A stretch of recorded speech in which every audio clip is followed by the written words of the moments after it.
আচলতে সকলোতকৈ ডাঙৰ ইলিউজন, সকলোতকৈ ডাঙৰ ভ্ৰম আচলতে আমাৰ ক'ত হৈ আছে জানেনে? আমি যেতিয়া যিবিলাক বস্তু আমাৰ ভিতৰত আছে সেইবিলাক আমি আনৰ পৰা বিচৰাত লাগিছোঁ। যেতিয়াই আমি আনৰ পৰা বিচাৰিবলৈ আৰম্ভ কৰিছোঁ তেতিয়াই কি হৈছে আচলতে আমি পোৱা নাই।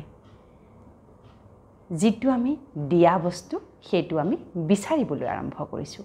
গতিকে সুখ কেনেকৈ পাৰ্মানেণ্ট হ'ব তাৰ এটা মই বিধি ক'বলৈ বিচাৰিছোঁ।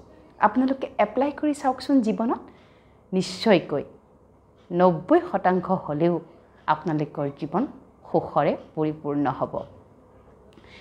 ৰাতিপুৱাই শুই উঠিয়েই মনটো মোৰ, মনটো আপোনাৰ, গতিকে মনটোক আমি সুখী কৰি ৰাখিব লাগিব, নহয় জানো?